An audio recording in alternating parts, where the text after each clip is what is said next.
Okay. That is why she knows she has to open the camera.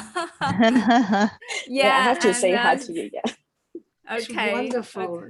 Yeah. It's okay. wonderful to see all of you in one place, Cami and yes, you. Wow. Yes. So it's the magic of online, the technology. So because of online teaching, then we can be together. It doesn't matter which country we are. Yes, OK， 那谢谢，欢迎大家来到我们今天的SATA 的新书发表会。那我们今天的新书发表会，我们发表的是这一本呢《The Beginning of Wisdom》，就是智慧的开端。那相信刚提早到上线的同学们呢，应该都已经有看到了我跟 Meira 老师还有 Rose 老师我们3个人的对话哦。那大家应该可以感觉到，我们其实像一个老朋友一样在聊天，然后甚至也还有我们也有提到的 Zoa 老师哦。那么今天呢，其实真的是非常非常的开心。我们其实这本书呢，从18年的时候，我在芝加哥的 UAC 就是美国占星年会，在这个年会里面呢，我遇到了 Meira 老师。那么 Meira 老师其实本来也就是我相当敬仰的一位。古典的文献的翻译的权威的大师哦，因为呢，在我们其实历史上呢有3次的，就是古典的占星的文献的复兴的运动。那么这个内容我其实已经写在序文里面，我就不用再多说。那么最近的一次，也就是20世纪的。这一次的文献的翻译的浪潮呢，我相信大家都知道，有3位 Robert 他们呢就是共同发起的这一系列的文献翻译的运动。那么在这里面，这个运动里头呢，因为他们要将各种古代的不同的语种的原始的这个原始语种翻成现代的英文，可是呢，它就必须要有呢。熟悉于这个语种的就是这样子的语言背景的人，能够把它呢完成这份工作。那所以在这里面呢，Meira 老师也就呢成为这里面的一个非常重要的主将，主要是因为在尤其就是12世纪的时候呢，有这一位知名的占星名家，就是 Ibn Ezra。那他有非常多的书籍，然后是以呢希伯来文所撰写。那所以我们需要有懂希伯来文并且有懂英文的人可以把它翻译过来。那所以当然呢 Meira 老师也就在这个角色上面成为呢不可或缺的一个重要的人物。所以呢他就是等于就是在20世纪的文艺复兴运动里面的一位非常重要的大将。那所以当然我其实呢是以一个晚辈的身份呢去跟他认识，然后而且他的这一本的 Beginning of Wisdom 这本书也刚好是我在开始读原始的就是古典文献的著作的第一本。所以呢那个时候其实老实说我在读的时候有很多是读不懂的，那可是就是硬着头皮就是把它读了，然后呢能读懂的呢就读懂，然后不懂的就只好留在那边。那所以后来能够呢见到 Meira 老师呢其实非常的开心。那所以我就呢跟他大胆的提出了这个邀请，就是不知道他是不是能够愿意将这本书呢交给 SATA， 然后来我们再来呢继续把它翻成中文的内容，然后呈现给华文的读者。那当时呢 Meira 老师其实他人很 nice 很豪爽，然后呢很第一时间就可以跟我呢就是我们一见如故，然后他也非常的感动，就是说怎么会有就是著作这件事情的神奇之处就在于呢，他可以在可能当时我们见面的10多年前，他完成了这本书，然后没有想到呢10多年后会有一个读者跑出来告诉他我是你的读者，然后我想要跟你合作。他觉得这个是书籍的一个这个知识的传承的美妙之处哦，然后神奇之处。那所以呢我们就是相谈甚欢的情况之下，Meira老师他只要求了一件事情，就是呢我们一定要非常的严谨的去把这一本书呢就是正确无误的把它翻译出来。那所以我也就呢承诺他我们会这么做哈，然后但是也诚惶诚恐的，很担心我们就是我就是承诺了，但是呢我心里面也是诚惶诚恐，我们是不是真的能够完成这样的一个艰巨的任务。那其实很有意思的是，刚刚呢我们有提的，刚刚Meira老师其实前面已经有聊到了，就是说他同时间呢，其实呢土耳其版跟我们的版本呢是同时一起跟他在同个时间谈这个版权的。那可是呢，在整个工作的过程里面，就翻译的工作过程里面呢，其实他并没有接收到太多就是土耳其这边给他的任何的讨论，但是并不是说土耳其这边呢，就是只是他们的翻译呢，应该也是非常正确，因为他们其实也是一群呢对古典占星非常非常的熟悉的人所翻译的。然后只是我们在翻译的过程里面，因为 Zoa 老师非常的严谨，所以呢 Zoa 老师会一直不断的去跟 Meira 老师讨论，然后问了非常非常多的仔细的问题，所以这一点呢，让 Meira 老师他会知道，他有参与到了我们所有在做这个中文翻译的工作的过程，即使他不懂中文，可是他也知道我们其实是真正的了解这个内容，然后我们才把它翻译成中文，所以这让他心里面就是说对于这个中文版其实相当的放心的。然后呢，当然他也非常喜欢我们的设计啊，那设计的部分是Hoga 这里的功劳哈，就是他找了非常棒的设计师，然后我们中间换了好多好多的版本，才终于有了现在的这个设计。那当然更重要的这本书其实是行星所翻译的。那行星呢是第一次接下了一个就是这么重责大任的任务，而且并且他接下来的时候呢，其实也是他身体健康上面其实是呢特别辛苦的一个阶段，但是呢他还是非常的认真的把这一本书呢就是就不负使命的去完成了它。所以呢在这里面其实我要感谢非常多我们其实整个的团队呢共同合作，然后完成了这一本重要的中文的著作，然后也期望就是说我们这样子的团队合作呢能够把更多古老的这些文献呢在这个历史上的第3次的这个翻译的浪潮呢，不是只有翻译成英文，而是呢也有非常多的文献是能够被我们给中文化的。那当然我也希望呢我们的在场的听众们，或者是我们的 SATA 的学员们呢，你们有兴趣能够一起可以呢加入我们这样子的一个工作的团队，然后能够就是共同一起来呢完成更多这个我们肩负的一个使命。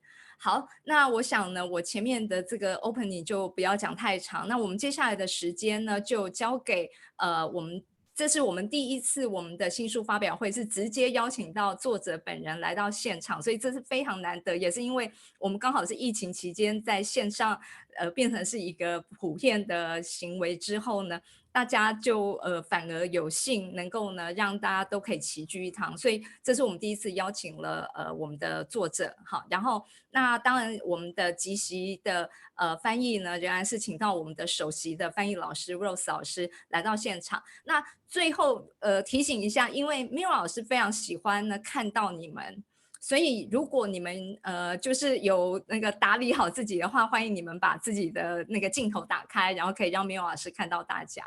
好，那我们接下来的时间呢，就把时间交给我们的今天的主讲人 Meira 老师。Let's welcome Miss Meira Epstein. Hello. Thank you. I didn't understand one word, but thank you. 他说虽然他一个字都听不懂，但是还是很感谢大家。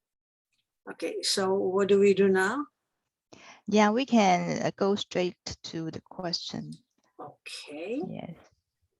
So I will say a few words first. Okay. Yes. So yes. hello, everyone. And thanks for inviting me again and again. I'm so pleased to be able to share all my work with you. 谢谢大家再次邀请我，那么我很开心呢，有这个机会跟大家分享这一本书。And from the very beginning, when Cecily approached me, I was amazed pleasantly, not surprised, but that the Western astrology is popular in the East. Because for a long time, I know that Eastern astrology is popular here, Feng Shui, Chinese astrology and all that. But I didn't know that it was just the Western astrology was just as popular in the East. So it's a wonderful meeting of East and West. 一开始瑟瑟老师在跟我接触的时候，我感到非常的惊讶，因为我并不知道原来西方的占星学在东方是这么的受欢迎。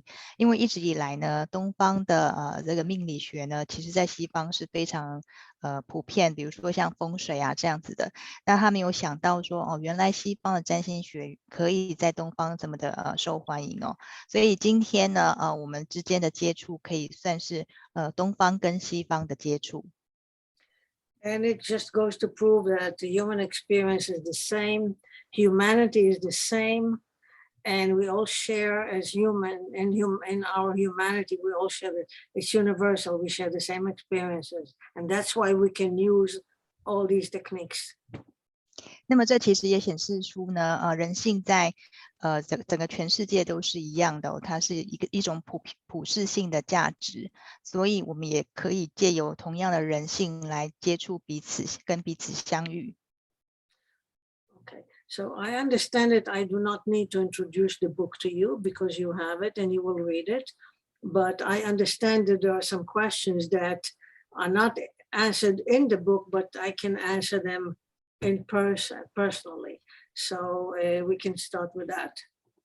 我知道大家都有这一本书所以我不必再仔细的介绍这一本书了。不过我也相信大家在读这本书的时候会有一些问题，那么是我在书中无法跟大家回答的，所以借这个机会呢我也亲自的想回答各位听众的任何问题。Okay, so Rose, maybe you want to tell the people what questions you have for me and why you think that's between you and the audience, why you think that these questions are important, and then we'll start. OK, 那一开始呢，实际上我们是有先给 Meira 老师几个问题那些问题是我们认为应该是大部分的听众会想要先知道的问题所以我们会先回答那些问题，那么之后呢，我们会开放现场的观众来提问。Okay, we can start now. Okay, so go ahead, ask the questions. Right. The first question. Let me read the question first. Okay? Yes, in Chinese 那么第一个问题呢，就是说Meira 老师在翻译这本书的时候呢，遇过的挑战是什么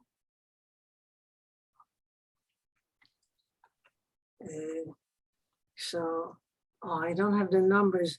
Rose, I'm going to have to go back to the menu mode to this one. Okay, because I need the slide sure. numbers. Okay. Yeah. I'm always more comfortable with this. 1 second. Let me try and make it a little bit bigger. Just a little bit bigger. Yeah, yes, that's enough for me. When I can do it even better than that. 1 second.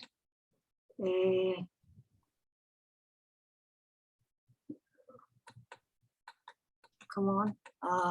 Show tabs, auto hydrate. Okay, this is a little bit better, right? Yes, much better. So because I need I call it my menu here on the side. 那先跟大家说一下，实际上我们准备很多问题。So let me move to the question that we said would be the first one, right? Right. Okay. So the question is, what was the most challenging part of the translation? And so here I'll start with the first part. I did not see it as a challenge, but for me it was an incredible opportunity to learn from the process because I knew immediately that this material is connected, even though it's the 12th century, it's connected with the Arabic era and before. So that was the idea. That's what I knew I was going to confront. 那么其实 Meira 老师并不觉得他可以说是这些困难其实不算是困难也不算是挑战，但对他而言的话呢，算是一种学习的机会，因为他从这个过程之中，他了解到说他做的不是只有翻译而已，而是一种连结。因为呢，这一本书实际上它连结的呢是阿拉伯世纪，也就是大概12世纪，当时以及之前的内容，所以呢，他在做这本书实际上是要做很多的研究的。So I knew it was going to be a challenge, but I looked at it as research. That's the point. 所以他把这件事情整体来讲并不是一个翻译的工作，而是一个研究的工作。The first challenge was the language itself. 那么第一个挑战是语言本身。The language, the Hebrew language, first of all, it's not modern Hebrew, it's medieval Hebrew, which I was not unfamiliar with. Because I know Hebrew very well, and also the ancient language. The difference is not that big between modern Hebrew and that era, but there are still differences, the way the sentences put together, the choice of words, and so on. 那么在语言上面的话，实际上 Ibn Ezra 的这个希伯来文呢是比较属于中世纪的希伯来文，虽然它跟现在的希伯来文不是差别非常的大，不过呢，他们在用字遣词上面以及这个语句的结构上面呢还是有所不同的，所以对老师来讲的话，他觉得语文这部分是一个挑战之一。So I had to go through like 2 steps. One is start from the medieval language, and think about it in the modern language, and then translate it into English. 所以他必须要经过2个步骤，首先先把中世纪的希伯来文翻译成现代的希伯来文，然后再把现代希伯来文翻译成现在的英文。And the main thing is that the structure, the grammar, the structure of the sentence is very concise, very tight. And you had to break it up and then translate it in English. The English sentence is not tight. You have more words. A sentence in Hebrew that can be 4 words becomes in English like 7 or 8.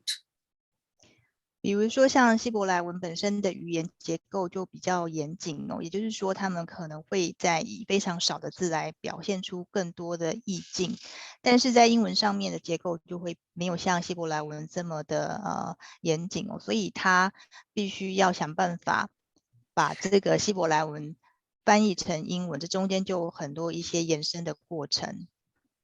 Another very interesting situation was that one second, give me a minute. I need to connect this to the charger. Okay. That the language of the time, the Hebrew, specifically the Hebrew of the time, did not have all the terminologies for astronomy and astrology that we needed. So I had to read the text and understand what he's talking about because not all the terminology was clear.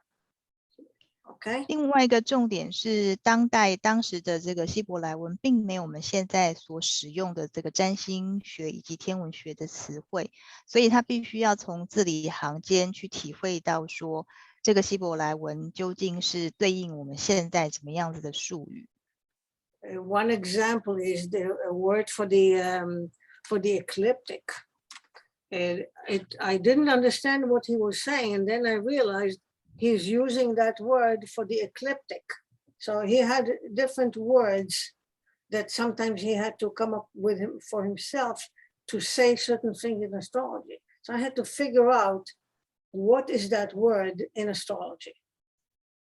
譬如说在古代的时候呢，他们用的这个赤道这个字，当时是老师没有办法立刻意会到的，那么他也是从字里行间慢慢去体会到说原来这个字是指赤道。So that was the combination of the challenge for the astrological terminology, astrology and astronomy terminology, that he was using, and the language itself, which was very different from English. And then there was one last thing. When I write for modern astrologers, people who are reading it now, they're used to a certain way astrology is expressed. In regular books and articles, there's a certain way of saying things. I had to come up with writing it in English that will be easy to read for the modern reader and still look very much like the original sentence. 那么除了刚刚谈到这两个困难，也就是说第一个是语言本身它语境上的困难，以及这个术语上面的困难的之外呢，那么第三种困难就是说，因为现在的读者实际上在阅读这一类占星读物的时候，都有一个惯用的所谓的语境，或者是说惯用的一个表达方式了。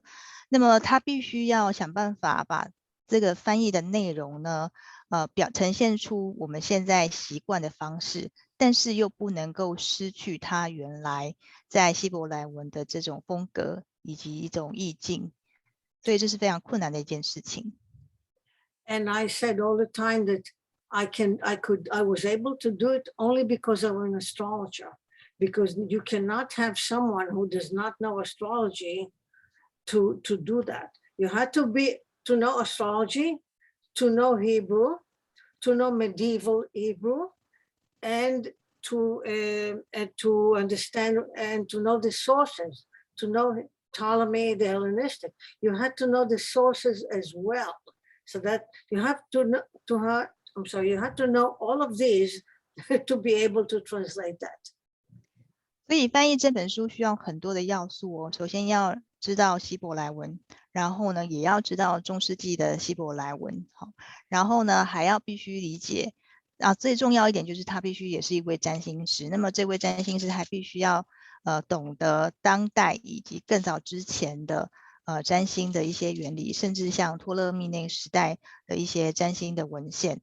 所以呢，要翻译这本书是需要非常多的技能才有办法去完成的。Right. So, sorry, what I want to say. Yes, the Hebrew was easy for me, but the material to go to the sources, I had to go to all his sources and try and compare. So when I was working on a certain chapter, I could see, okay, this is Ptolemy. What did Ptolemy say? And I had to go back and compare every detail to see what he was talking about, and the other sources as well. 那么当然语言呢 and that was the research part. Right. Yeah. 那么当然语言对老师来讲并不是一个最大的问题，最大问题在于文献本身的比对，因为里面实际上有提到一些古典的文献，比如说像托勒密，那这个时候呢，老师就必须要回头去看托勒密它本身的内容，所以这样子来回比对，实际上就是一种研究了。I think this is it for this one. Yeah. So in conclusion, I would say that when I started, I started with slow start. I had to get used to all these things at the same time. But eventually you get into the you pick up speed, you know what you're doing. But it was a challenge to start and combine all these research together. 所以其实最后的结论是呢，一开始老师花了非常多的时间在做这个准备的工作，但是一旦开始熟悉这个阶段之后呢，他的这个翻译的过程呢就会相对比较顺遂一点。但是大家可以从里面发现说，之前准备工作是非常非常困难的。And even though you, Rose, did not ask me this question, but I'm going to say one more thing. This whole process of this whole, I'll call it a project, this whole translation, I learned so much astrology from it, for myself. The process, I learned a lot, because I had to go back to the sources and understand Ptolemy exactly. So I learned the ancients every which way, but it also improved my own practice. I applied a lot of these things. I applied even with clients. So this was an added benefit that I didn't even think about, but it came through the process. You learning more stuff and you applying it to your own work. 另外还有一个我们 SATA 并没有提出，但是他想要强调的一点就是说，借由整个过程呢，他实际上也受益良多，因为他必须要回头去整理这些古代的文献，但是他也从中获得非常多占星学的知识。那么他在事后的实践上面呢，比如说在咨商上面呢，他的确也用上这些知识，所以这对他来讲是非常宝贵的一件事情。So you see, they always say that when you teach, you learn. As a teacher, when you start teaching, you learn. Then it's the same thing here. When you translate, you learn new things. 那么其实就像我们常讲的教学相长实际上翻译也有同样的作用。So I think now we can move to the second question. Yes? Yes, let's move to Okay, the second go ahead, ask the question in Chinese.OK， 那么第二个问题呢是我们提到说，因为这本书实际上离现代已经相对的久远了，所以有些现代占星师呢可能会对于书里的内容表示有些不同意。那我们是建议 Meira 老师，就是说我们要该如何的去理解这从中的差异因为现代跟古典实际上在中间的内容上面是有一些算是冲突的地方，然后呢，我们又应该要从里面获得什么样子的有利于我们的观点呢？ You see, I did not change your question. But you used the word disagree. See, hold on. You wrote modern astrologers who disagree with the contents. I don't think it's about disagree. I don't think so. It's more like people say, this is old. It does not describe modern life. It's not suitable for modern life. 首先因为我们在翻译的时候，我们是使用这个 disagree， 也就是不同意这句话这个词但实际上与其说是不同意，不如说是现代的占星师认为古典的文献已经不符合现代的生活状态了。Okay, now I'm going to follow my own text so you'll know what I'm doing, what I'm saying. So my answer, I have many points as an answer. This is a complicated question, so I'm going to make many points. 那么因为这个问题相对是比较复杂的，所以老师对于这个问题实际上也提出很多不同的观点。I'm saying this is a very important topic because it touches upon fundamental philosophical aspects of life and of astrology. Oh, I'm sorry.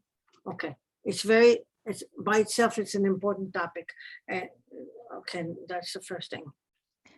这个问题实际上非常重要，因为它跟我们所谓占星学里头最基础的哲学层面是有关的。In our time, even before our time, but it's customary to think that new and modern is better than old. It's the usual approach. Everything that's old is no good and modern is better. 因为我们现代的人呢，都会有一种习惯性的认为新的或是现代的就比较好，比这些老的旧的来得好，这是我们现在很习惯的思维方式。And it's again among astrologers, especially more younger people, that we have discovered things that ancients didn't know, and that we are smarter now. That's the usual thinking. 尤其是对于当代占星师，尤其是比较年轻的当代占星师他们会认为就是他们已经发现了一些古代占星师不知道的事情，所以相对来讲呢，我们现代占星师是比较聪明的。Well, this may be true if you want to build a bridge or build an airplane, you do it better. But when it comes to human experience, it has not changed. 不过这件事情实际上对于科学，比如说像建筑一个新的大楼啦，或者是说建一个一个飞机来讲，可能是这样哦。不过对于人性的经验呢，这现代的学说或者是现在的想法，并不是真的比古代还要来得更加的聪明。It is true that humanity has changed since ancient time, but it is mostly on the technological, scientific level, not on the human level. 虽然呢，我们的人类社会呢，在多年的变革之后，有了非常大的改变哦。不过那只是在科技上面的改变，人性上面并没有太大的改变。So therefore, I'm saying that it is not about disagreeing. It is about the approach to the human experience, which is universal. 所以这个跟同意或不同意没有关系，实际上是我们看待人性或是人类经验的方式不太一样。Now, what I'm saying is the real difference, not the modern versus old. The real tension is between predestined, fatalistic approach versus the notion of free spirit and free will. This is the real issue between the modern approach and the old approach. 那么所谓的古代跟现代看待人性经验的方法不同，主要的冲突在于所谓的所谓的命定论跟自由意志或者是自由的灵性这样子的概念的冲突。Modern life assumes, modern society assumes that everything depends on free will. It's up to the individual to determine their course of their lives. 比如说像现代占星师会认为自由意志是相对重要的，我们靠我们的自由意志去行使每一天的决定。This is not really new, but in much older societies and cultures, it was not an important philosophical principle of life. It was not. There was always God, and God decides what happens to you.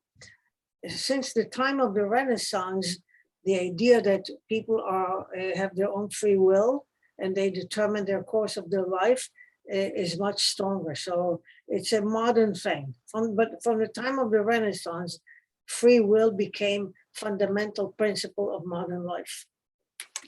实际上自由意志这个想法并不是现在才有哦，其实在古代的人类就有了，只是说在自由意志之前他们有更高的一个意志，比如说像神的意志，所以在比较古代的时候呢，他们会认为自由意志实际上不是这么的明显或者重要，但是在文艺复兴之后呢，自由意志的这个概念开始抬头，所以呢也就是从文艺复兴以降，自由意志变成了这个所谓的现代占星的主要的一种意识的主流。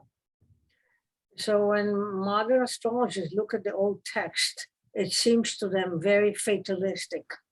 It's all predetermined. This is the chart, and this is fatalistic, and that's your fate. And they don't like it. They want to think that everything is about free will. 所以当现在占星师在阅读古代文献的时候呢，他们会相对觉得不是非常的认同，因为他们觉得里面的内容太命定论，或者是说似乎每件事情都已经事先预定好了，那么这是他们感觉到不认同的地方。This tension between these two ideas is universal. It didn't start now. It's as old as society. But nowadays it's even stronger. So nobody wants to think that life is all fated. And the old texts give you the impression that that's what it is. So that's one of the big differences between modern and ancient. 而这样的冲突实际上由来已久哦。不论是古代或者现代，甚至就是什么文化都有，但是在现在似乎更加的明显，因为现在的人更加强调自由意志，认为什么事情都应该是自己决定好的，不应该是像古代文献中讲的都是命定的。In the same way, the differences between the psychological approach, which is very popular in modern times, versus the, I don't know how to call it, let's say realistic reality approach. Here I am saying external events and circumstances versus personality and the inner psychological world. So the inner psychological world is psychological astrology, while external events and circumstances is more like old-fashioned, not how we feel about it, but what really happens. 那么另外一个冲突或者是不同之处呢，在于所谓外境或者是外在的环境、外在的事件，相对于内在心理世界的差异。所以我们现在的占星学有些也会称为心理占星，就是源自于这样子的一个不同。My answer, and I always say to all my students, because I'll say this is not in the text, but I'll say it. When I get new students, this topic always comes up, always, because very quickly they realize that I am not a psychological astrology. I like the reality. So when you begin to talk about reality and the facts, what happens in life, it sounds like fate. And all my students have to get used to it because they come from psychological astrology and the concept of free will. I don't know if you can translate all that. Try, 那么 whatever. 当我在接收新的学生的时候呢，这个所谓的冲突就会出现因为我相对来讲是比较注重所谓的外在环境或者事件的一个占星师，但是对有一些学生，尤其是从心理占星来的这些学生们呢，可能就会觉得有些冲突，觉得说原来我所教的东西是属于比较命定式的一个占星学。The tension between fate and free will is also between astrology and regular science, because regular science doesn't want to hear about fate, but astrology has that. So, but even among astrologers, many astrologers, among astrologers, many reject the focus on events and fatalistic.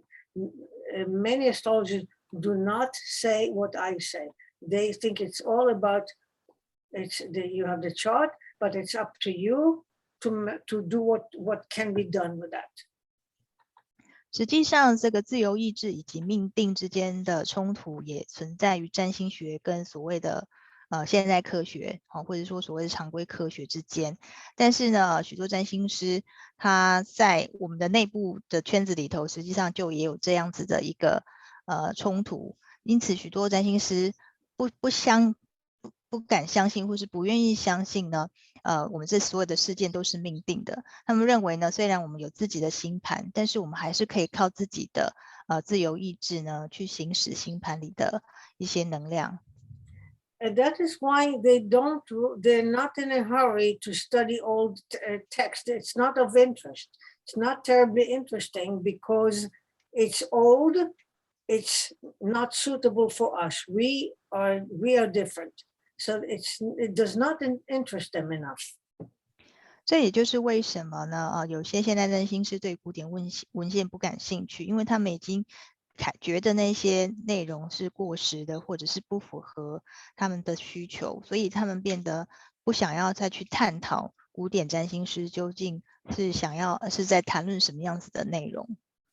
Just to be fair, what I just said was more true let's say up until maybe 5 or 10 years ago, when Project Hindsight started in the 90s and all the ancient material came to us. Many of the modern people said, why do we need that?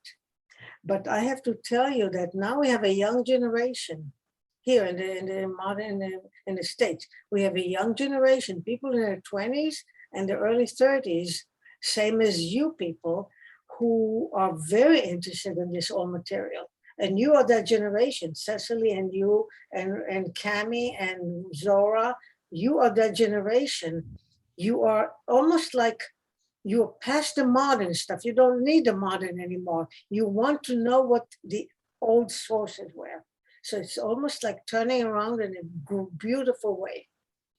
Okay. 那么当然，这样子的现象比较是存在于当古典占星开始复兴，也就是说，当代的占星师开始去把一些古典文献翻译的那个当下，会有比较多的现代占星师有一种持反对的意见哦。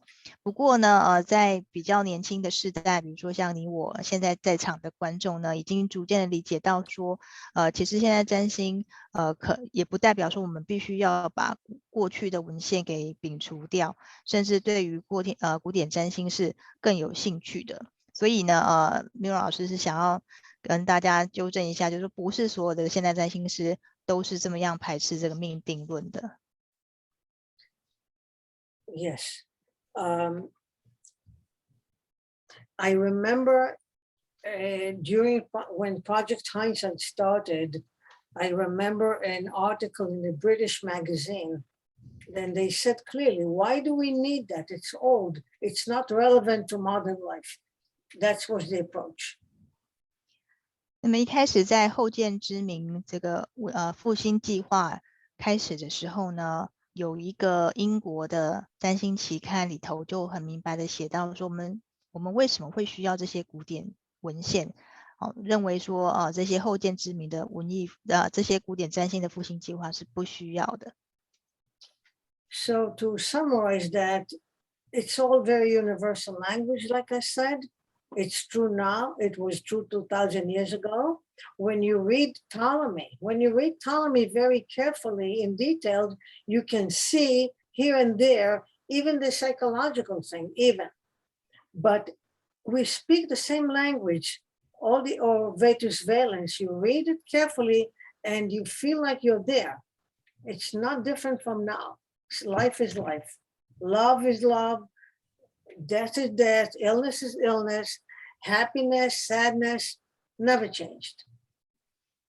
但是实际上，当我们真的仔细阅读这些古典文献的时候呢，会发现人类的经验是实际上根本没有任何变化。比如说我们在阅读托勒密或者是瓦伦斯的文献的时候呢，爱情就还是爱情，死亡还是死亡，疾病就是疾病，这些人类的经验实际上是没有任何变化的。Okay, so I have a few more points here. Now, in modernity, we also have more planets and also asteroids and also the Uranian system. We have more things in the chart, and that confuses people also. 那么另外呢，现在占星呢也有一些新的方法，或者是说新的星体，比如说像三王星，或者是说小行星，甚至还有所谓的超海王星星体，这些可能都会让大家感觉混淆。I was visiting with a friend. I was visiting Burma, okay, not Cambodia. Sorry, Cambodia. I was in Thailand. On a lecture with another astrologer. We decided to go to Cambodia just to see Angkor Wat and a few things. All my life I wanted to see Angkor Wat, so I was there. Anyway, my friend wanted to meet a local priest to see if he can teach us about how he practices astrology, Chinese astrology. So we had a guide, and he found such a person, such a village. We went to visit that person, and he started asking us questions about Uranus and Pluto and Neptune. My friend wanted Chinese astrology. He wanted to hear about the modern planets. You see, it's a curiosity, something that we all want to know about. but that's not my story. You can tell them, but then I'll continue. OK， 因为前一阵子 Meira 老师他去泰国旅行，然后顺道去了柬埔寨，然后他们在游历当地的这些古典就是这个遗迹之后呢，那也想说试试看当地的所谓的东方的命理。那么他们找到这样子的一个算是庙宇的祭司吧，然后他会东方的一个命理。但是呢，当他们询问这些有关东方命理的事件之后呢，这个祭司竟然还访问老师所谓三王星的一些知识。那么老师觉得这个很有趣当我问你东方命理的时候，你却问我三王星，所以这有一种所谓大家都有一种好奇心啦，这是一个普遍性的一个现象。Yeah, and he said he wanted to get more information, and he said if he wanted to learn that, he would have to go to Rangoon. I can't remember the capital of the capital city, to a special school to learn about Uranus, Neptune, Pluto. It was like crazy. Okay, let me continue, and then you can tell it. So now, 1 second. I'm saying that a close examination of the new planet, the newcomers, shows that their essence is already found in the ancient principle. 那么回到刚刚后来我还没有翻到，就是后来老师那个祭司他说，因为他要学这些比较现代的内容呢，他必须要跑到市中心的一些专门的学校去学习，所以这是一个还蛮有趣的现象。好，那么接下来我们来说这些新的星体，三王星啦，或者是说小行星呢，实际上他们的意涵的本质已经在古典的文献或者是古典的一些法则之中可以看得到了。Even things that we say about Pluto or Uranus and Neptune, if you know your astrology, you can see it even just with the old planets. You can see it if you know how to read a chart well. In other words, the fundamental principles have always been there, and the new planets don't change things around that much. 换句话说呢，我们就古典占星来讲，有7颗古典行星，那么这些7颗古典行星就已经把我们人类经验的一个最基本的原则表现出来了。那么即使现在有三王星的加入呢，也不会改变原来这些架构。Of course, the modern planets give us another vocabulary, more words, more description, new people, we say new consciousness. Let's say Uranus consciousness, Pluto consciousness. So yes, they add something, but they don't change the basics of life. 那么当然三王星带给我们新的一些语汇或者是新的想法，甚至我们也会认为这是一种所谓的新的意识。但是呢，这些新东西的加入并没有改变我们目前占星所表现出来的基本的人类经验。Every one of these things that I just said, it's a whole class, so I'm not going to spend too much time on that, but this is very important to think about. 那么这个是非常重要的要点那么如果要说得清楚的话，可能要一整堂课了所以现在只是让大家知道这个基本的观念。Another point, people have the impression, modern people have the impression that classical astrology is all about prediction of events. 另外呢，人们还有一个印象，认为古典占星就是用来预测人生事件的。And the astrologers who call themselves psychological astrology don't like that. They try to avoid prediction. 而所谓现代的心理占星师对于这件事情是有所排斥的，他们不喜欢预测这件事情。And they do predict. That's the kind of the irony of the joke. They do make predictions, but they think they're not making it. Okay, let me continue. I'm saying that even if you don't want to predict, even if you do only natal chart without prediction, and some people do that. Some people say, I do not predict, only natal chart. I say, even if you do that, you are predicting. I'll tell you, okay, let's start with that.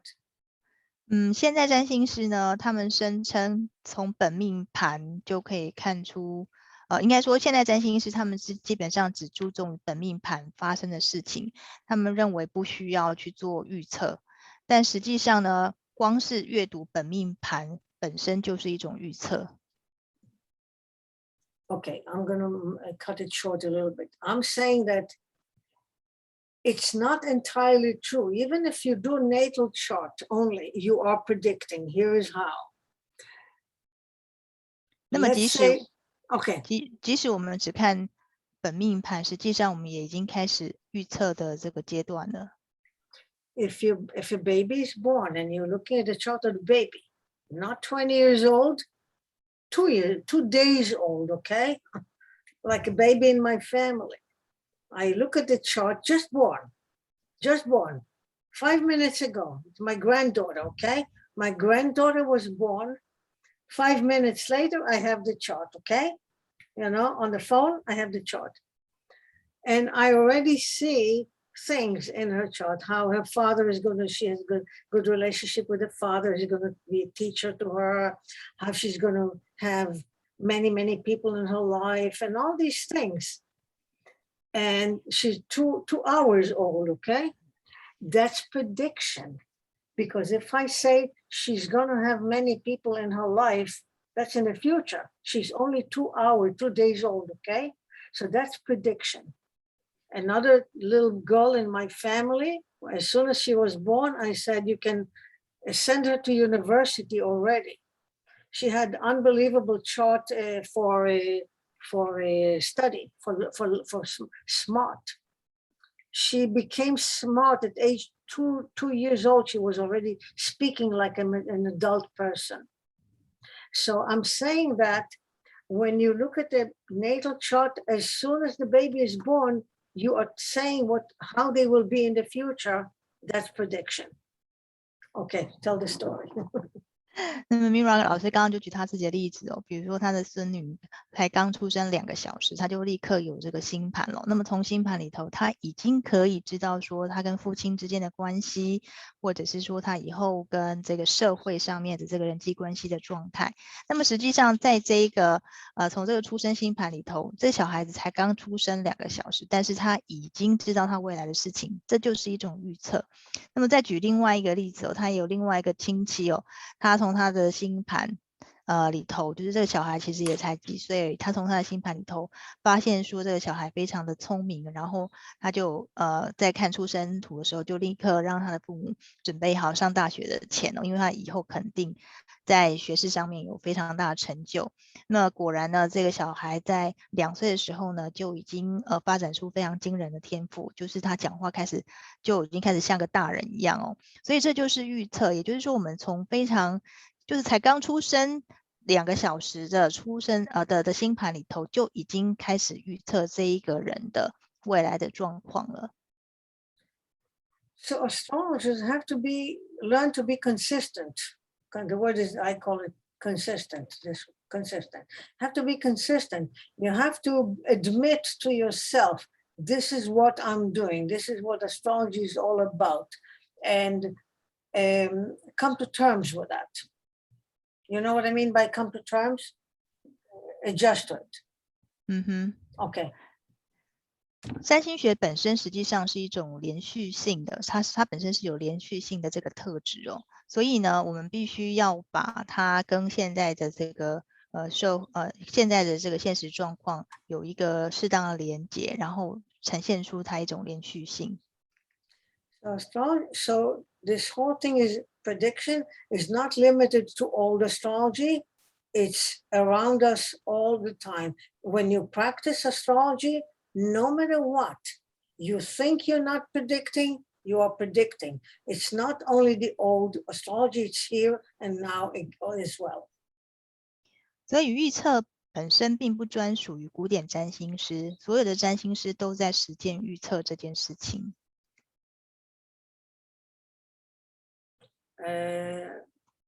One second. Okay, another point. The practice of classical astrology, I'm sorry, I apologize for this one. I'm trying to highlight the text. The classical astrology appears to students as more demanding, more difficult. And they don't, that's why they avoid it as well. By the way, it's not true, but it appears that way. 另外，古典占星可能对于有些人而言是相对困难的，因为他必须要懂得更多其他的相关知识。Okay, so this is all I'm gonna say about this one. And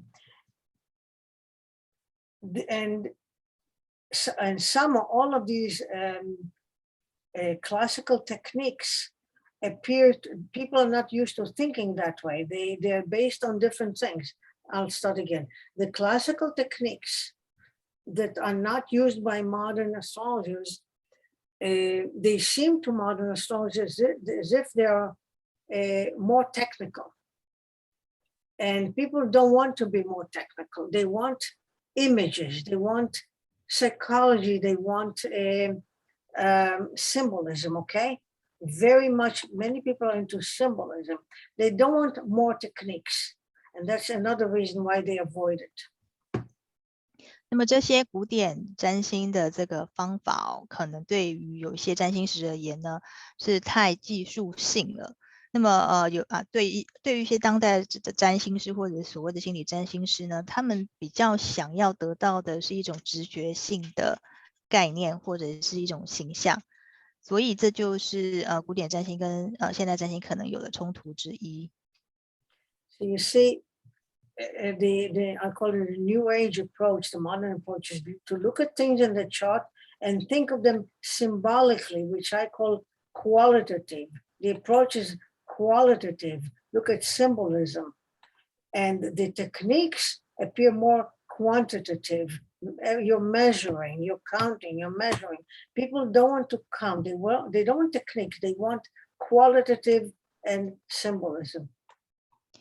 就现代占星或者是说所谓的新世纪或者是说比较灵性式的心理式的这个方法呢，他们会比较强调于所谓的质或者是说特质本身，或者是像一种象征性的意念这样的概念。那但是呢，古典占星的方法呢，相对就会比较注重于量化，或者是说一种数字上的概念，所以这对于现代占星师而言是相对比较无法接受的地方。Okay, so these are I think the most important points about this one. Let me see what we have here. Yeah, we're done with that question. Next, Rose. OK， 那刚刚就是第二个问题的解答。那么第三个问题的话呢，是这本书的作者呢 Ibn Ezra 实际上是非常著名的一个犹太圣经的评论者哦。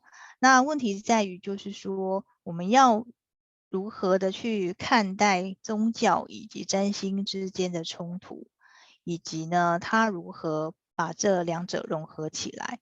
我们该如何看待这样的冲突呢？ This is a very important question and a very loaded question, and it has always existed, not only with Ibn Ezra.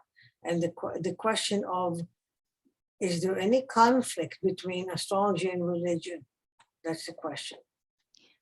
那么这个问题实际上不是只存在于Ibn Ezra 那个年代，实际上现代我们也有这样子的一个冲突哦。最重要的就是宗教跟占星之间，我们该怎么样去取得平衡？ This question is asked specifically about Ibn Ezra because he's known as the rabbi. He wrote a major commentary for the Hebrew Bible. So in the Jewish world, he's considered one of the religious leaders. 为什么对Ibn Ezra 这么重要？是因为他本身就是犹太教的拉比哦。那么他同时也是犹太圣经的评论者。换句话说，他是犹太教的一个所谓的宗教领袖了。So much so that regular Jewish people who don't know about Ibn Ezra like we do, they are always surprised to hear that he was an astrologer. Nobody knew that because nobody talks about it. It's a secret, like a secret. 那么当然现在的犹太教并不是非常了解Ibn Ezra 这个人，那么即使知道也只知道他是一个评论者，宗教的评论者，但是很少人知道说他同时是一个占星师。那么知道他是占星师的人通常都会对这件事情感到非常的讶异。But the question itself is universal. It's not just Ibn Ezra. You see it in Christianity, religious thinkers, theologians. It always existed, especially in the Middle Ages to Renaissance and so on. So it's not limited to Ibn Ezra. 但是这个问题也不只限于Ibn Ezra，像在文艺复兴或是之前的中世纪呢，这个问题是一直存在的。And normally I can spend 2 hours talking about that because I have a lot to say, but I will try to make it brief here. 那么这个问题同样也可以花2个小时来回答，不过我们今天先简短的回复。Throughout history, every religion had a problem with astrology, not just Judaism. Every mainstream religion, actually, more correctly, it's like the monotheistic. I'll just like a monotheistic. Any religion that has one God has a problem with astrology. Because if there's one God, God made everything. God made good and God made evil. God made good people and God made bad people. So that's always a problem. What's the story? Anyway, that's not a good example. So let me continue in a different way. But I'm saying that all religions have a problem with astrology. 实际上所有的宗教对于占星学都是有意见的尤其是对于所谓一神论的主流的宗教，因为他们认为神是创造一切的始源，不论是好的或是坏的都是由神所创造的。And I'm saying all religions are based on the principle of morality and the belief that when you follow the commandments and rules and lead a righteous life, you will be protected from harm and be rewarded. In other words, you have to live the right life and God will protect you. Every religion has that. 宗教本身呢，它建基于所谓的道德法则，同时他们相信呢，只要遵循某一些戒律，或者是过着正直的生活呢，就可以免于灾害并受到奖励。换句话说呢，神会保佑那一些过着正直生活的人。But if this is what you believe, if this is your belief system, and every religion has that, that means that it's up to you to do it. Depends on you. It's your free will. You have to choose to do the right thing or the wrong thing. If you have to choose, choice means you have choice. If you have choice, it's free will. This is the logic. I'll say it again. If you need to do the right thing in order for God to protect you, you have to choose to do the right thing. Not everybody chooses that, so they get punished. Something bad happens to them. But if you choose, God protects you, which means there is something called choice. Choice is free will. So religion demands free will. 为了要过着正直的生活，这样神才能够保佑我们的这个概念呢，实际上就表示说我们必须要选择去做对的事情，而选择这件事情呢，就来自于我们的自由意志。换句话说呢，我们的宗教实际上建基于我们的自由意志，而这个自由意志呢，也给予我们选择。But astrology tells you that your life is predicted from the moment you're born. Not the way I say it. And religion, if your life is predicted, then you don't have a choice. It's not up to you. And that's why religion is in contradiction with astrology. Astrology is contradicted with religion, because if you follow astrology, you don't have my choice. It happens to you the way it's in the chart, not up to you. And religion cannot accept that. 但是对于占星学而言呢，任何事情都可以从星盘里头读出，甚至预测。换句话说，似乎一切事情都已经是命定的。那么一旦事情是命定的时候呢，你就没有选择的余地，也就是说，我们人类就没有自由意志了。这样子的悖论或者这样子的冲突呢，就是宗教与占星学之间的冲突。Okay, so when it comes to Ibn Ezra, it's not that he didn't know that. He knew these things. Everybody knows these things, but he chose, I would say he chose not to discuss that. So when you read his astrology text, there's no religion, zero. He does not include that. Okay? 但是Ezra他本身是知道这样冲突的存在的，但是呢，他选择了不在他的占星著作里头谈及宗教这件事情。不过我们是知道说他一直是对于这样的矛盾呢，是一直有这种觉知的。There are a couple of places, almost only 2 places in his writing, that you can see that's in between the lines that he thinks about it. One is in the book that you published in the introduction. There's something there, which I will refer to later. And then another in another book, and that is the Book of Nativities, which you did not translate yet. Okay, so in the Book of Nativities, he also has a paragraph that when you read it carefully, understand that that's what he's talking about the fact that that there is fate and how it works. But then there is a third point in this. Okay, so let's start again because I need to translate. I'm sorry. I'm saying that even in the books, even though it's not mentioned properly, it's not discussed in the astrology text, there are 2 places where there are short paragraphs that refer to that.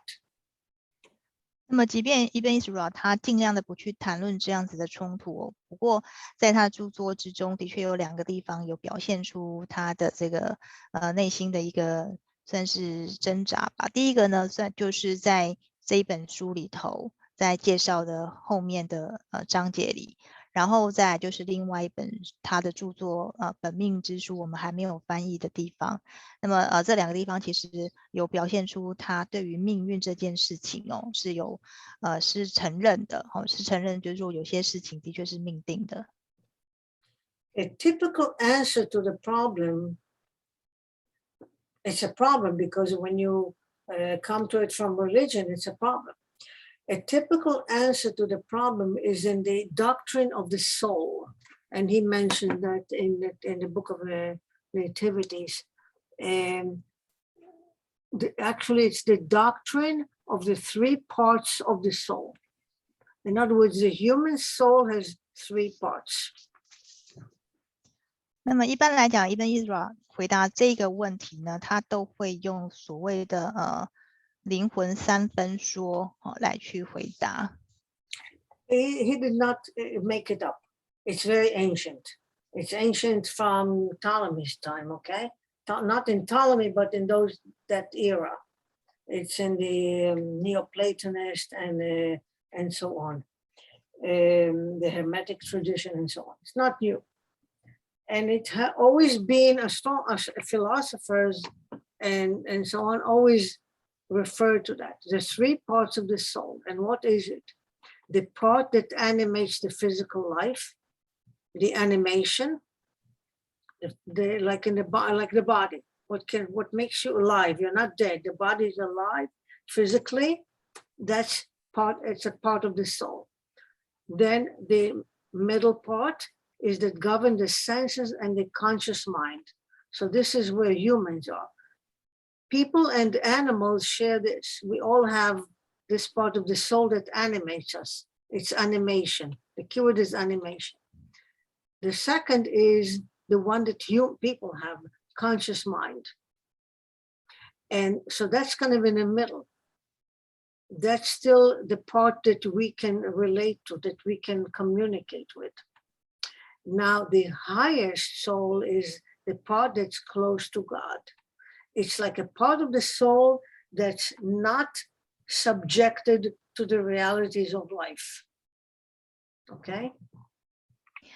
那么灵魂三分说实际上它是非常古典的学说，早在这个托勒密时期就已经发现了，所以Ibn Ezra他常常把这个灵魂三分说用来去解释他对于宗教或者是占星学之间的这个彼此冲突的概念哦。那么所谓的灵魂三分说呢，第一部分就是指我们灵魂的第一部分是驱动我们物质生活的部分。那么重要这个字就是驱动，也就是说我们的物质的身体呢都是由这个部分来驱动的，而这个部分也是我们跟其他动物类似的地方。那么第二个呢就是主管我们感官及意识的部分，而这个部分也就是我们跟其他的人彼此连结的地方。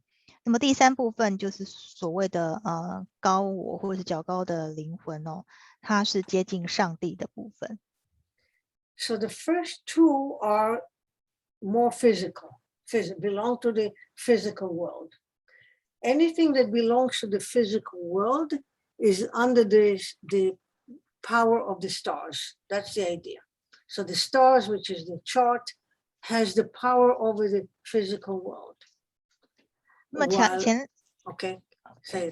前两个部分实际上跟我们的物质生活是息息相关的哦，也就是这两个部分呢，基本上都可以是由占星学的法则所主导或是掌管的。While the third part, the higher soul, the higher soul is not physical. It's somewhere close to God. So because of that, it is not subject to the realities of life and the stars. 那么第三个部分也就是高我，它是最接近上帝的部分哦，也就是这一个部分跟现实的或者是物质的世界是没有关系的，也就是占星学没有辦法主導或是掌管的部分。And this doctrine is not, like I said, he did not make it up. It's accepted, and it was there for hundreds of years. And especially among the Christian theologists, Christianity and Judaism, okay? The mystics. So this was the doctrine that people felt that if you can, let me say it again, it's ancient. It appears also among the ancient, early Christianity and so on. And the idea is that if you can move away from the physical world, high up into their higher soul, you are not subject to the power of the stars. 这个概念实际上是源于非常古老的哲学概念，我刚刚有提到就是托勒密那个时代的概念，同时也是就是基督教它最原始的一个，基督教应该算是一个它非常应该说这一个说法实际上也是基督教的源头之一。所以呢，他采用了这个概念呢，来去说明宗教以及占星学之间的关系。那么，如果当我们能够来到高我的这个境界的时候呢，我们也就能够摆脱占星学的掌控。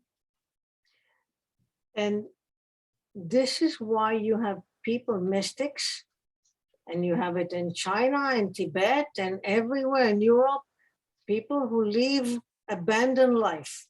They move to the mountain, they move to the cave.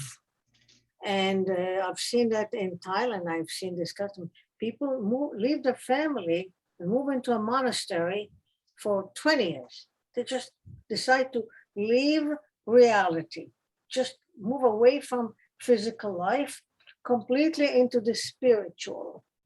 So by disconnecting or walking away from physical life, they want to connect with their higher soul. 所以这也就是有一些神秘主义呢，他会采取的一个方法，也就是说他们呢会远离这个尘嚣，然后遁世于森林里头，这在古今中外都看得到哦。比如说远离家人，然后躲在深山里头20年，为的就是要进入这个灵性的世界，然后远离这些物质的羁绊。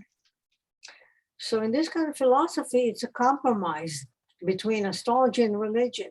So astrology and the influence of the heavens and the chart is here, here. Here, astrology has no influence. As simple as that. That's the compromise. 换句话说，这也算是宗教与占星师占星家占星学的这种所谓的妥协或者是一种平衡。前两个部分呢是由占星学所主管的，但是最后一个部分呢就留给上帝。So it says this again: this higher soul is above the physical reality and is not subject to the decrees of the stars and the necessities of the material existence, so they don't suffer. Nothing hurts. 所以高我呢，实际上是凌驾于所谓的物质现实的，同时呢，它对于所谓占星学的这个星体啦，或者是一些法则呢，也是不会受到影响的。对于整个物质世界来讲，对于我们的高我呢，都不会有产生任何的影响。And I can tell you that I have, with all my years in astrology and before astrology, I have not met one person who did not suffer in life. Doesn't happen. And that includes me and you and everybody, right? Okay, please say that. 不过就我的经验呢，我从未见过一个人没有在生活受过苦的，每个人都或多或少在生活的经验上面有受苦。So as an idea, it's interesting, but it's only an idea the way I see it. 因此，这虽然是一个非常有趣的说法或是概念哦，不过目前为止，它能够把这个所谓的高我境界活出来的，目前似乎很少，非常的少。You have to be the Buddha. You don't have to become the Buddha in order to not experience reality. You have to not have a body. You have to live only in the soul without a body in order to not experience reality. 那这样的境界可能只有佛陀才做得到哦。毕竟我们的人都有身体，而只要有身体呢，我们就无法真正的摆脱所谓的物质世界。So my impression was, because Ibn Ezra does include this idea in the book, here's what I'm thinking. That Ibn Ezra had a split mind, and you know what I'm saying? Like split mind, two minds. One mind is an astrologer, one mind is the rabbi, okay? Because he was a very good astrologer. He knew astrology. It's not that he didn't know, he knew exactly. So I think he had like two minds, and he included it in the book just to at least say that, so that anybody who reads the book will not blame him for not saying the right thing. Okay? 其实Ezra一直都处在于这种分裂的情况，我们甚至说他的心智实际上是分裂成两种的，一个是宗教型的心智，另外一个是所谓的占星学的心智哦。那么他一直以来都有这样子的一个冲突。那在他的著作里头，实际上我们也或多或少可以感受到他的冲突，虽然不是在这一本书，但是也是在其他本书他有表现出这样子的一个心理状态。所以在阅读这本书的时候，我们会对他有一种所谓的认同，或者说甚至是一个可以理解他在这样的冲突状况之下，他仍然是一个非常优秀的一个占星师。So you can see that he thought about it. It was on his mind. and he just wrote it exactly like I have it here, this kind of ideas. He wrote it down just like that, like telling people, okay, this is the idea, that's what I have to tell you.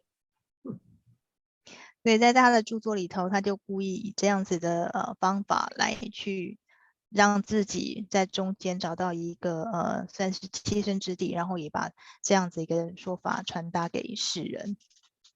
So the last point I want to make about it is an example from his personal life. Okay. 那么接下来是他的一个他个人的一个经验啦。In his personal life, and it's documented, we have also because he wrote about his personal life as well, so we know that. He suffered a lot.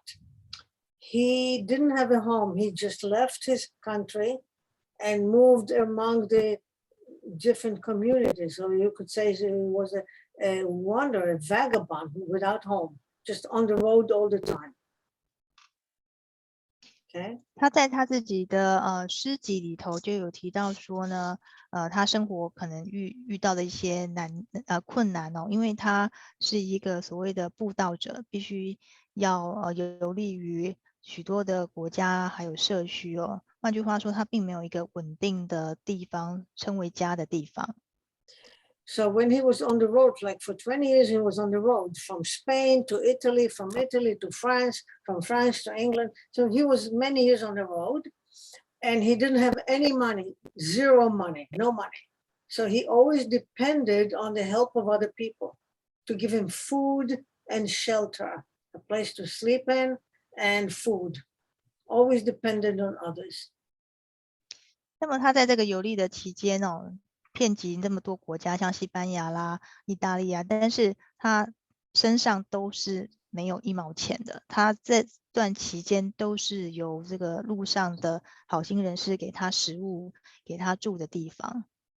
And he did get help from people, but it was not nice. He had to ask for it.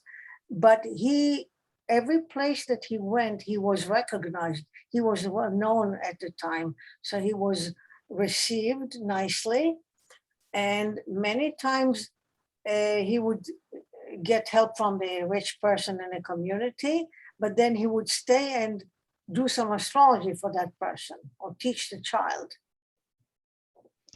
那么虽然说他必须要开口去寻求这些帮助，但是呢，给予他帮助的人或者是说接待他人对他都非常的好，然后他在这些社区里头也非常的受欢迎。那么一方面呢，当有一些有钱人给他比较多的馈赠的时候呢，他都会为这个人读他的星盘或者教他一些占星学的知识。So from his writing, we know that it was not a good thing. He was many times he was humiliated. He had to beg for it or something. So there are many times when he really suffered and humiliated. 但是无论如何，他都必须是要低声下气的去祈求这些援助哦。所以当他做这样子的祈求的时候，多少都会觉得是自尊心是受创的。So the man is no home country. He goes from place to place, no money, feels humiliated, feels miserable. But at the same time, he wrote all these fantastic astrology books, by the way. That's another story. On the road, as he was traveling, he wrote these books. That's another story we can talk about some other time. But the fact that on a personal level, he was a very unhappy person. And then was one more thing. The story is that he had a son. We don't know when, but he wrote about it. And what we do know is that son, when that son grew up, he converted to Islam. He changed his religion. And then he died at a young age in another place, in another country. So he lost connection with that son, and that son died young someplace else. And all this he writes about. Okay, please tell them and then I'll continue. 那这个作者他本身的个人经验实际上是相对是蛮悲惨的，因为除了刚刚讲的他一直以来都没有一个固定的住所，然后必须要向他人祈求援助之外呢，他实际上是有一个儿子的。那但是他这个儿子呢不是犹太，他后来信的不是犹太教，是后来转信了伊斯兰教，同时呢在其他的国家过世，而且是在非常年轻的时候就过世了。所以对Ibn Ezra 来讲呢，他的生活实际上是非常困难的，甚至有这种所谓丧失儿子的这种痛苦。And here comes the punchline, the end of the story. Not the end of the story, but the end of this discussion. He writes poetry. He wrote beautiful poetry on many things. And in two or three of those poems, he talks, it's in Hebrew, so I cannot show you, I cannot translate it. It doesn't look good. I have it somewhere, but never mind. In these poems, he writes that he complains, he writes about his own life and how he was always unlucky.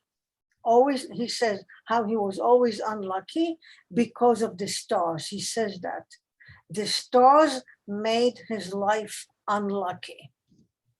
See what I'm saying? And this is compared to this one. Even Ibn Ezra couldn't get to God, okay? Because life is life. You need food, you need a place to sleep in, you want your children, and that's where the stars come in. And you read those poems, and it's very painful to read it. It's hard for me to read it because I know how he feels when he says the stars made me unlucky. My stars, he said, my stars were crooked, were bad from the day, all my life. He said, throughout my life, my stars were not good to me.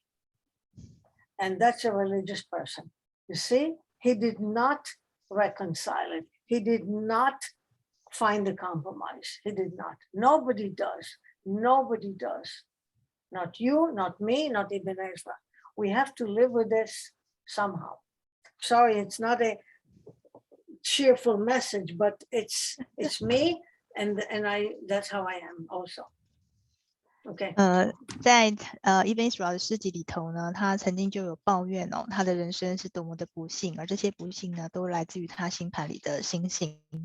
好，就是星盘里的星星让他这么不幸的那么从他的这个诗篇里头，我们也可以感觉到，就是说，即使身为一个宗教家，而且是这么高地位的宗教家，而且他也提到说，高我可以最靠近上帝，同时可以摆脱物质世界的羁绊，但是很显然的，他并没有办法做到这样，因为他必须要吃，他必须要穿，他也希望有儿子相伴在身边，但是这些希求都没有办法真正的达到，所以他也有痛苦的一面。所以这个讯息虽然不是一个非常正面的讯息，但是也告诉我们，现实的生活就是这样。So as an astrologer, and I'm talking about myself now, as an astrologer, as a human being, as a mother, and so on, and a teacher, everything, all I have to say is let us all navigate a consciousness and honor the power of the heavens. My philosophy is that whatever we see in the chart and in life is not the end of the story. There's another part to it, but that's my philosophy. We don't need to talk about it. So it is possible to learn with this reality of the chart. It is possible to live with the realities, because there is something else after that, but it's not changing the chart. We cannot change what's in the chart, but there's a purpose to it, and that's another story. Okay, that's all I have to say for tonight. 那么最后呢，其实要跟大家分享，老师他自己本身的一个座右铭，就是说我们要尽量的运用我们的自由意志，我们的意识，但是同时也要敬畏上天的力量。换句话说，即便我们知道说，我们有高我可以接近上帝，但是我们也要学会跟我们星盘里面的种种的视线或者是现实来共处。这是老师最后想要跟大家分享的。Okay, I think. If you have any questions, I'll take them. It's been a long time. 因为我们花很多时间在回答这3个问题哦，所以现在可能留给大家的时间就相对有限。不知道说大家对于刚刚的内容，或者是说有其他的问题想要提问的。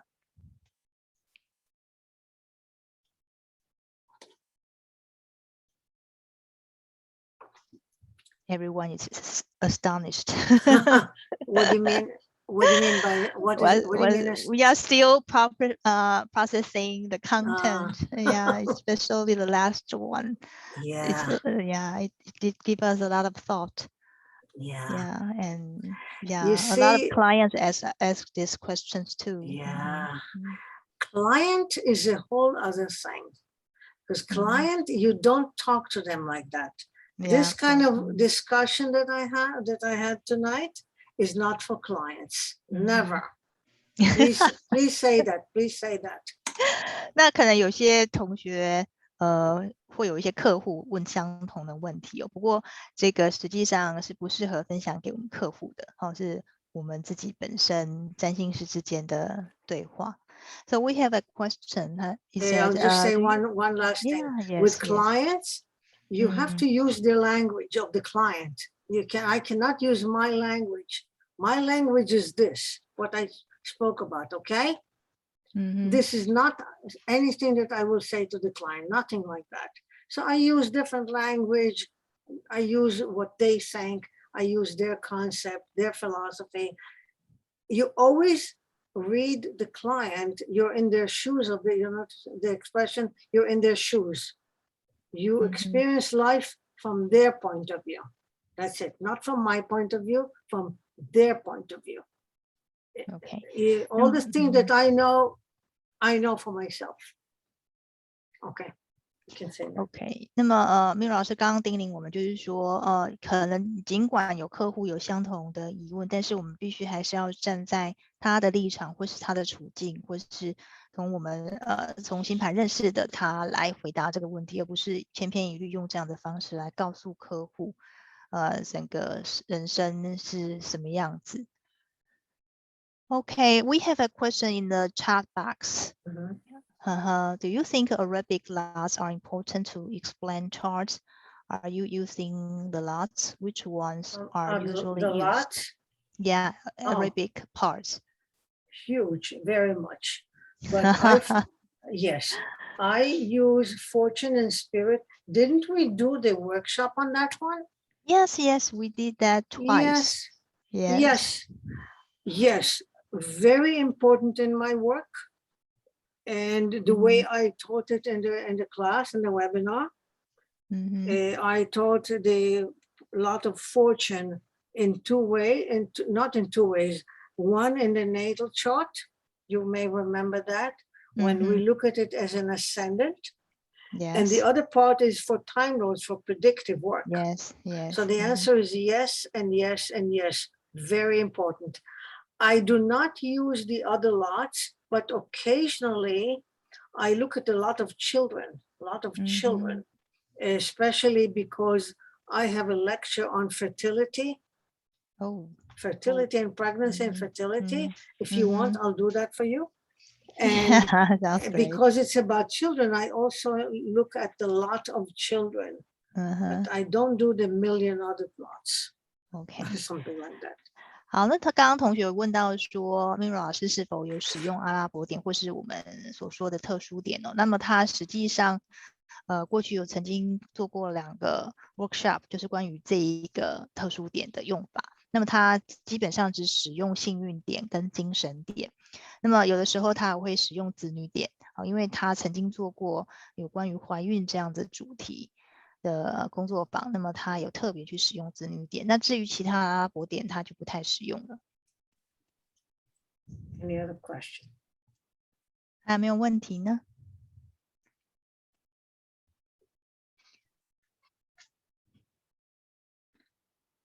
OK， 因为时间关系 ，because we have very limited time, and I think we will leave the time to our translator, Xin Xin.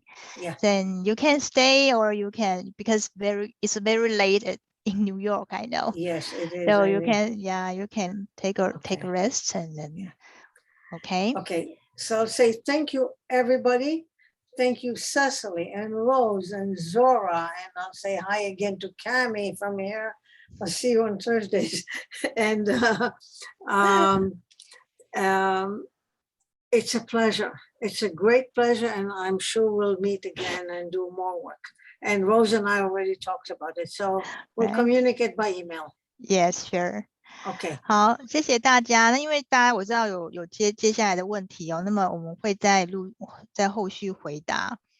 好，那么我们接下来时间就留给我们的的译者邢欣，把时间留给你喽。Hello， 大家能听到吗？可以。好。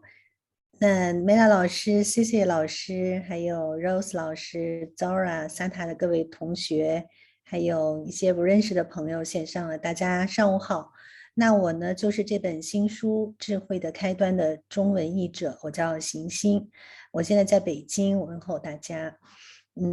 其实呢，看到自己1年多的工作成果能够以现在这样一个美好的方式呈现出来，我还是非常的有点激动，还有点欣慰的哈。也是应 CC 老师的邀请呢，我今天就是在线上和大家借这个机会分享一下自己翻译这本书的一些心得和体会。那首先我想说一下这个缘起，就是为什么我会翻译到这本书。那一个呢是我19年的时候上过Meira老师的这个，刚才老师也提到他的那个特殊点的工作坊，就是幸运点和精神点的工作坊，这算是一个跟Meira老师之间小小的缘分。那我跟SATA的缘分呢是这样，我是14年开始正式学习这个占星，我当时学的是现占，那我当时就是持续学习了4年，到2018年，一直把它当一个兴趣爱好在发展。我从来也没有开始做正式的咨询，尽管我学了这么多的占星学的内容，因为那个时候我遇到了一些瓶颈，就是刚才Meira老师在他的访谈中也提到过的，所谓现代占星看重的心理占星和这个外境之间的现实之间的一种冲突吧。我算是遇到了一个瓶颈。那么在2018年春分的那一天呢，我非常偶然的就是看到了SATA的推送，就是我就报名了SATA的这个核心课程。那正是在SATA这个学习的过程当中呢，我就用古占的这个知识系统把自己的星盘和历程又梳理了一遍。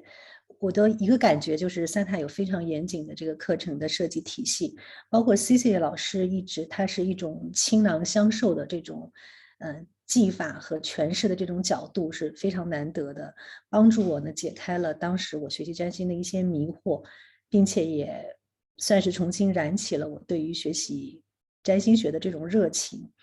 更重要的是呢，我找到了除了认识自己以外，占星学能给我带来的更大的一些目的和意义，那就是我其实最适合的道路是做翻译和研究。那其实我在这本书的中文序里有提过我自己的星盘，就是太阳水瓶座，金星摩羯，水星摩羯在第9宫，实际上我可能比较适合的道路真是研究和翻译这一条。所以缘起还要有3个很重要的机运，一个是我了解到SATA学院当时正在进行一个古典占星典籍的翻译项目，这是 CC 老师在5年前发起的，那么也陆续出版了好多本书。第二个就是当时CC 老师给我解流年咨询的时候给我的鼓励，那就是因为我2020年的小限正好在第3宫，而我在太阳回归盘上这个第3宫又到了上升点，并且它的主星又飞到了9宫，就是非常贴切的一个关于学习关于翻译的一个真相。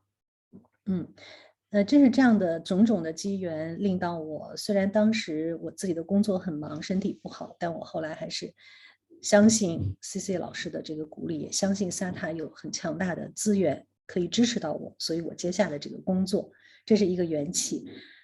过程实际上是简单的说一下，我是2019年的10月份开始正式接手这本书的翻译。那刚开始的几个月其实是很痛苦的，就是进展很缓慢。主要呢，第一是因为我自己当时的工作还非常的忙碌，压力也很大。第二个是我的身体原因，刚才那个 CC 老师也提到，我这2年在经历一个比较不太好的身体状态。第三个实际上是这个书籍本身的一个原因。真正的考验啊，因为大家如果翻过这本书应该知道，它就是前2章，特别是第2章有关于这个天文星座、星群形象、神话学等等，就是这些内容，大量的内容令到其实我是没有这方面相关知识储备的，当时是非常的吃力，一度就是觉得没有办法继续了。但是这个时候呢，到了2020年的2月，大家也知道，那新冠突然爆发，大家这个整个世界正常的生活节奏都被打乱了。其实我当时的个人生活中是充满着焦虑和迷茫的这样一种状态，但是因为这个新冠的爆发，却让我开始有时间可以沉下来，因为我们当时都是SOHO，买手翻译。我当时就给自己一个就是做了一个决定吧，既然我不能够出去，就有些生活节奏被打乱，那我何不用这段时间来好好的做一下这个翻译工作呢？所以我就开始查阅了很多资料，并且在当时在家办公的2个月，就是2月、3月一直到4月中旬吧，我终于把前2章的翻译给就是算最困难的部分吧给啃下来了。之后就开始对自己有了信心，翻译的进度也顺畅，算是慢慢渐入了佳境，以至于我可以在8月份提前2个月来交稿。现在回想这段过程呢，我觉得翻译其实就是2020年对我来说，它有点像一场修行，它其实帮助我度过了那段时间最焦灼的这个日子。第3，我想跟大家分享，我觉得这个翻译的过程其实它也是一个继续深入学习这个知识的一个过程。我想分享一些关于这本书的一些有趣的内容。尽管 Doctrine 老师在他的推荐序中已经把几个重要章节做了一个简要的概述，我就不重复。我想大家可以去读一读 Doctrine 老师的推荐序，其中他也提到了一些非常有趣的点。我只想补充以下4点吧。我觉得第一，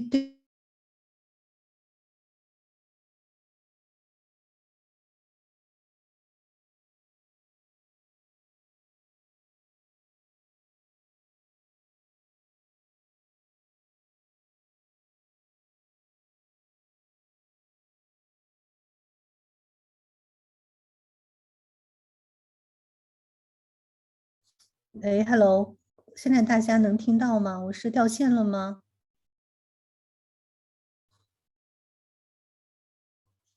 现在大家可以听到我说话吗？好，对，刚刚不知道为什么掉下去了，好像，对。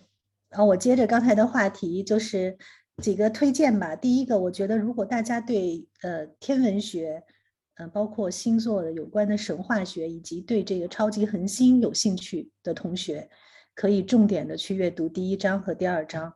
那我也正是在翻译这前2章的过程当中，对这个天文学的内容产生了很大的兴趣。我觉得今后我有时间，我想好好研究一下天文学的相关的知识。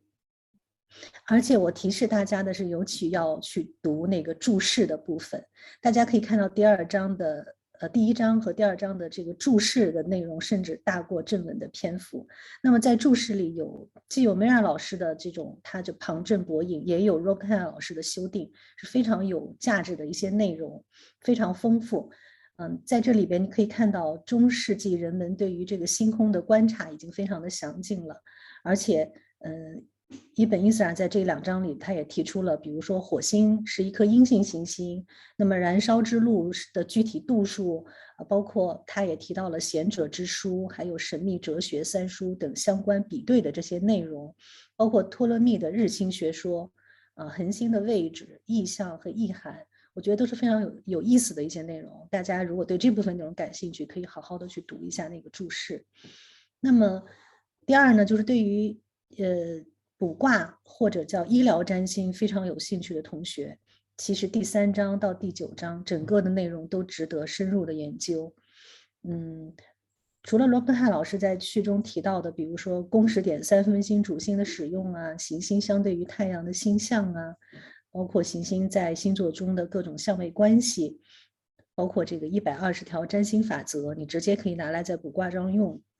这些内容以外啊，我觉得你还可以好好的读一下第4章，因为第4章是关于7颗行星的自然属性、影响力以及包括它们代表的人事物的一个罗列。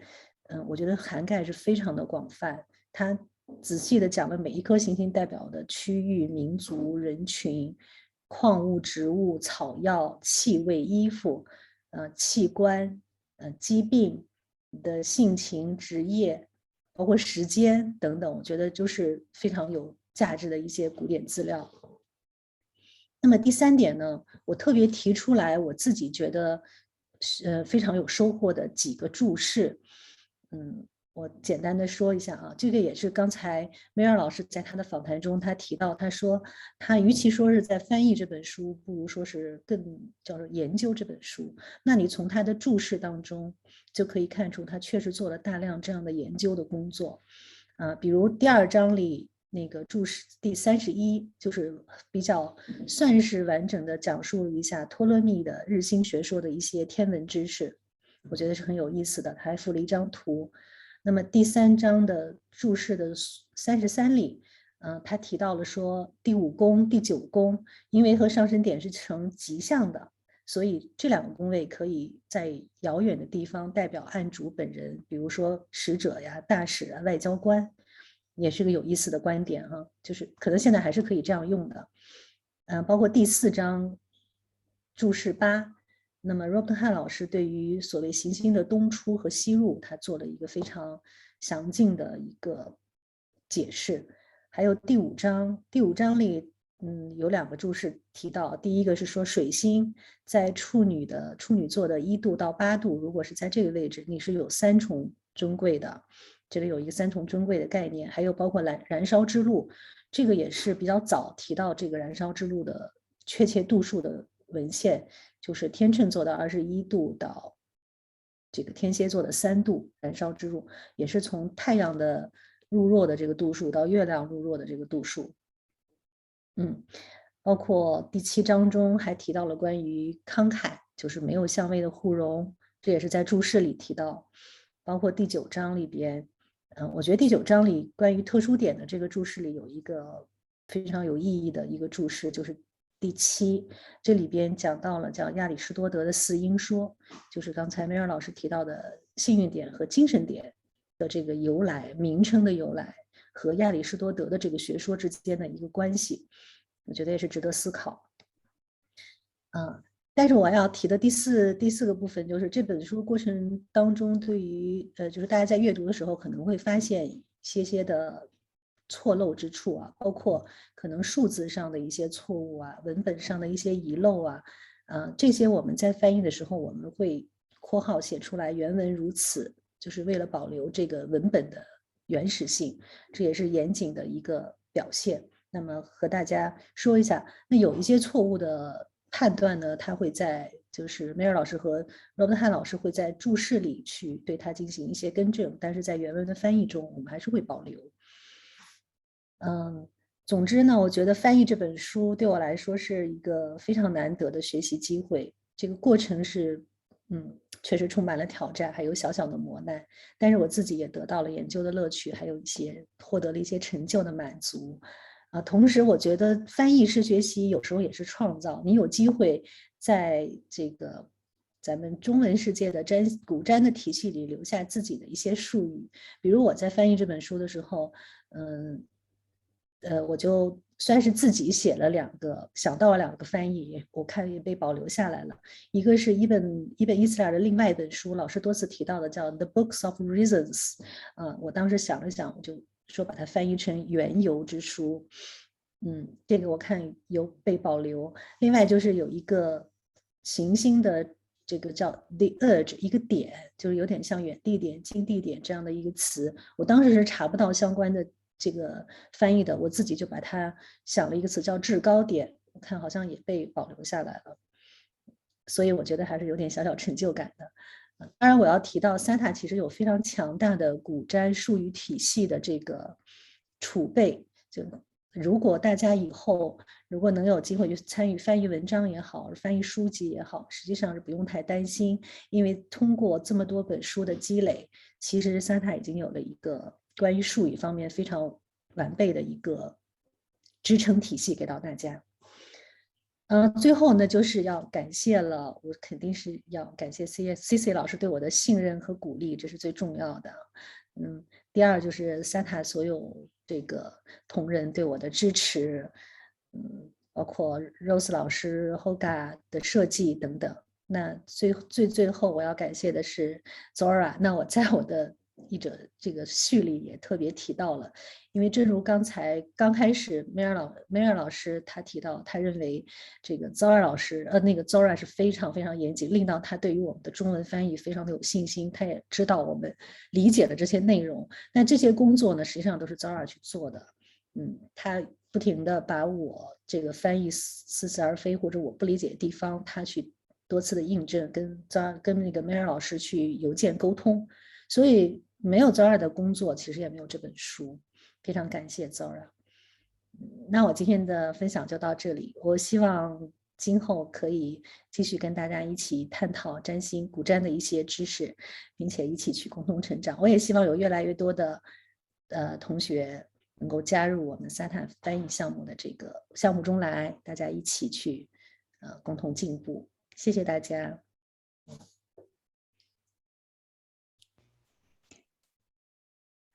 好，谢谢行星跟我们的分享。我的确这本书翻译的非常好，然后呢，我在读的时候呢，也觉得里面有一些翻译的这个名词，我就觉得，如果是我的话，我可能也很难翻出来，真的是非常痛苦，但是非常有价值的一段学习的过程哦。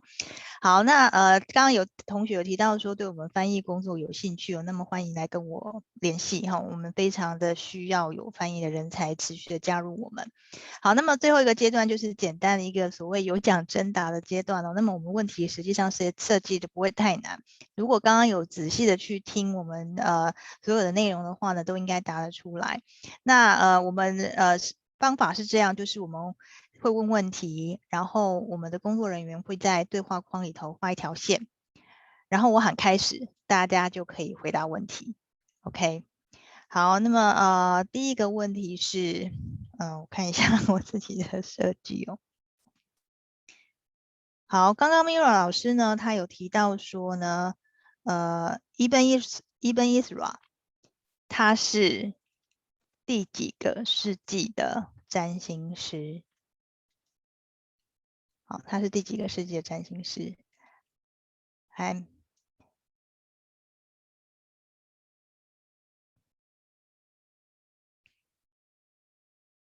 已经有人在写了。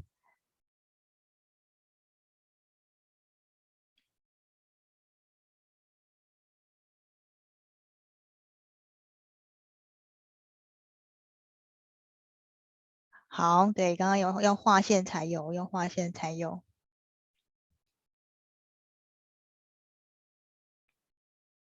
好，我们已经产生前面几个了。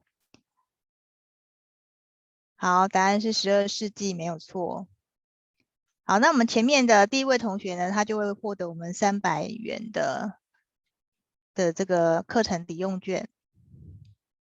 好，1148年，所以是12世纪，没有错。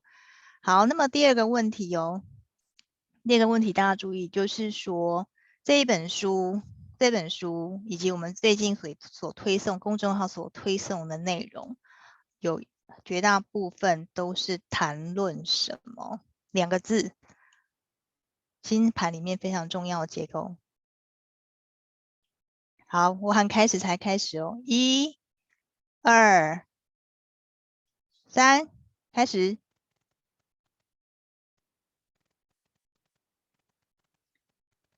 OK， 好，已经出来了。OK， 答案是星座。答案是星座，就是从我们工作人员小田这边喊开始之后，好的第一位同学就可以得到300元的礼券。好，再来最后一个问题，哦。刚刚Meira老师他有说古占跟现占，也就是古典占星跟现代占星最大的冲突之一在于什么？好，我喊3、2、1，我自己画线好了啦，我自己画线，免得大家就是会不同步。好，开始。